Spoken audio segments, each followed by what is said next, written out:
I gotta say, this was very interesting. Indeed. Although it kind of has a lot of similarities to Star Wars. Well, I love it. And I would definitely say this is 10 times better than most of the Star Wars shows we are getting today. Yeah, that's fair.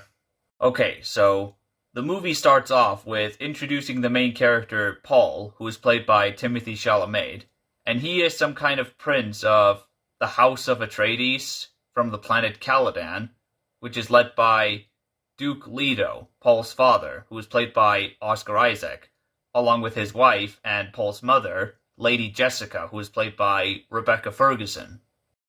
As well as those characters, we also have Josh Brolin playing a character named Gurney Halleck, a pretty badass character, and also Jason Momoa as Duncan Idaho, also a pretty badass character. Then the characters eventually travel to the planet Arrakis. I don't really know the reason in particular.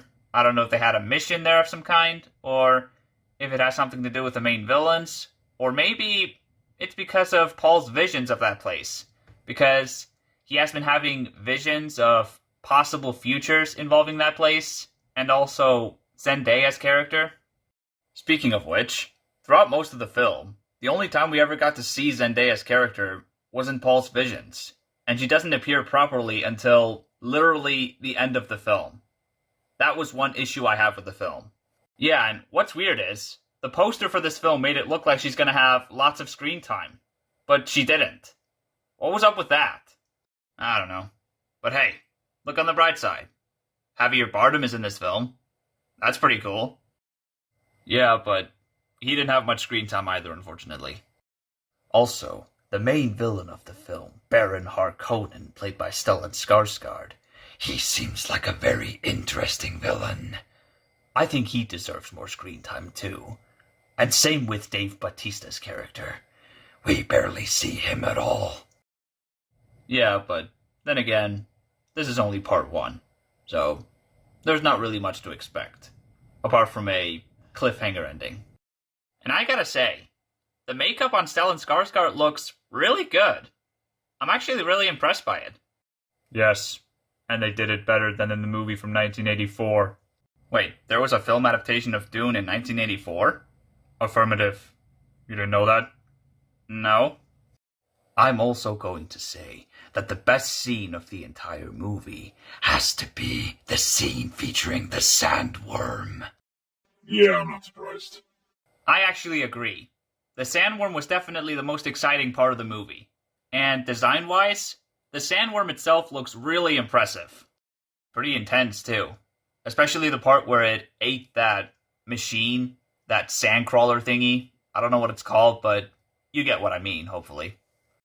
Speaking of intense, I think the most intense part of the entire movie was definitely the final act, where the Harkonnen invaded the House of Atreides and slaughtered most of them, including Oscar Isaac's character and Jason Momoa's character. Well, I wouldn't say Oscar Isaac's character was slaughtered, but he did sacrifice himself. Right. And it appears that Paul and Jessica were the only ones left. Well, that is until Dune Part 2 came out, and it was revealed that Gurney also survived, thankfully. And at the end of the film, Paul and Jessica were looking for the Fremen tribe, who are basically the Sand People of this franchise, except they are not Tusken Raiders. I actually prefer the Fremen over the Tuskens, because at least the Fremen didn't kill my mother. And that's where we properly get introduced to Zendaya's character Chani, which is pretty disappointing. And then at the end of the film, a character named Jamis challenged Paul to a duel, which was a bit of a challenge for Paul because throughout the film he wasn't that much of a fighter, and he had never killed anyone before, until he killed Jamis in that duel. Yeah, but then again, he didn't have a choice, because according to the Fremen, it had to be a fight to the death. That's how it works. One kills the other, then the one who is victorious will become the champion. And after Paul killed Jamis, he was accepted as a member of the Fremen, and they agreed to help each other fight against the Harkonnen, when the time comes.